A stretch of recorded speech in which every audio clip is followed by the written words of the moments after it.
दोस्तों, जब भी भारत और इंग्लैंड की टीमें टेस्ट क्रिकेट में आमने सामने होती हैं, तब सिर्फ एक मैच नहीं होता, एक इतिहास लिखा जाता है। और इस बार का चौथा टेस्ट मैच भी इतिहास के पन्नों में सुनहरे अक्षरों से दर्ज हो गया है। दिन था मैच का 5वां और अंतिम।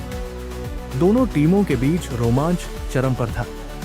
भारत को मैच बचाना था और इंग्लैंड को इस टेस्ट को जीतकर सीरीज में वापसी करनी थी।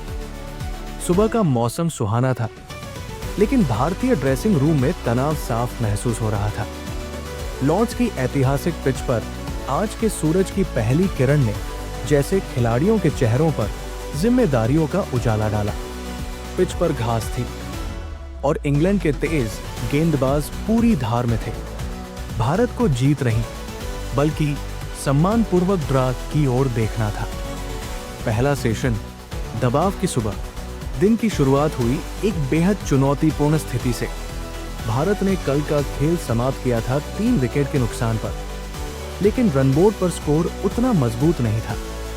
इंग्लैंड के बॉलर तेज और आक्रामक मूड में थे। नए गेंद से जेम्स एंडरसन और क्रिस वोक्स ने गेंदबाजी की शुरुआत की। विराट कोहली पर सबकी निगाहें थी, लेकिन दुर्भाग्य से वो ज्यादा देर टिक नहीं सके। एंडरसन की बाहर जाती गेंद को छूते हुए स्लिप में कैच दे बैठे। मैदान में सन्नाटा था। कोहली का विकेट गिरते ही लगा कि शायद भारत का मैच भी टूट जाएगा, लेकिन तब आए शुभमन गिल। शुभमन गिल का शांत तूफान। गिल की बल्लेबाजी में एक अजीब शांति थी, जैसे समंदर हो जो ऊपर से शांत है, लेकिन भीतर गहराई में तूफान उठ रहा है।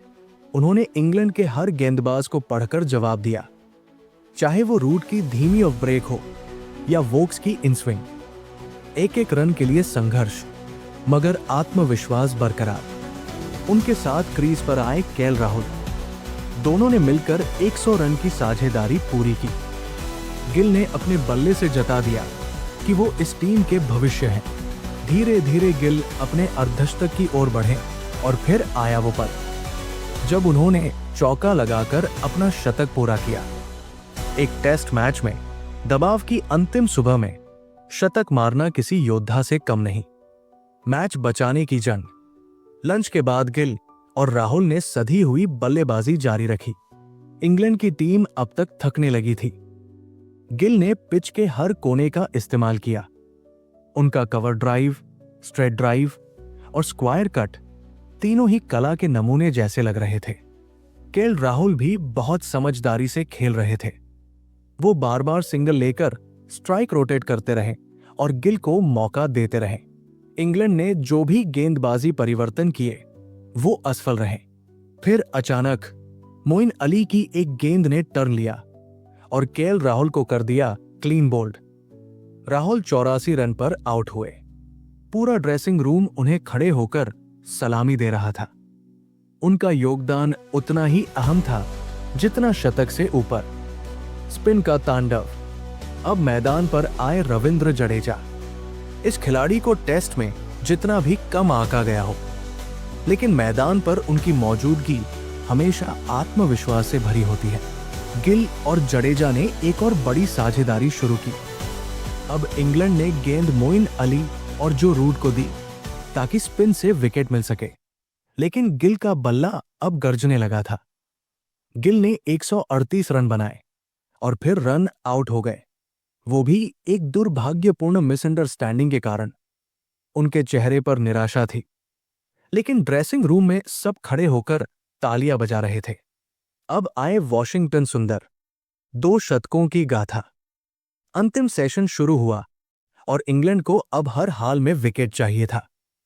मैच उनके हाथ से फिसल रहा था, लेकिन सुंदर और जडेजा ने बल्ले से ऐसा बचाव किया जैसे कोई किला हो जिसकी दीवारें तोड़ी ही नहीं जा सकती। वॉशिंगटन सुंदर संयम, नियंत्रण और धैर्य का प्रतीक बनकर उभरे। उन्होंने बिना किसी जल्दबाजी के खेलते हुए अपना पहला टेस्ट शतक पूरा किया। ये पल उनके लिए ऐतिहासिक था। और जडेजा, उन्होंने भी रनों की बारिश करते हुए एक और टेस्ट सेंचुरी अपने नाम की। नाबाद शतक। जब अंतिम ओवर आया तब इंग्लैंड के खिलाड़ी थक चुके थे। भारत ने 7 विकेट पर 488 रन बना लिए थे। अंपायर ने हाथ ऊपर किया और दिन का खेल खत्म घोषित हुआ। मैच ड्रा हो गया, लेकिन भारत के लिए ये एक जीत जैसी ड्रा थी। मैच का समापन और ऐतिहासिक। शुभमन गिल 138 रन, जडेजा नाबाद 100 प्लस, सुंदर नाबाद 101। भारत मैच बचाया, आत्मसम्मान बनाए रखा। इंग्लैंड आक्रामक था, लेकिन भारतीय दृढ़ता के आगे झुक गया। इस ड्रा ने न सिर्फ भारत को सीरीज में बनाए रखा, बल्कि इंग्लैंड को बताया कि भारतीय टेस्ट टीम इतनी आसानी से हार नहीं मानती। जोश, जुनून और जज्बा, इन तीनों ने भारत को हार की कगार से वापस खींच लिया।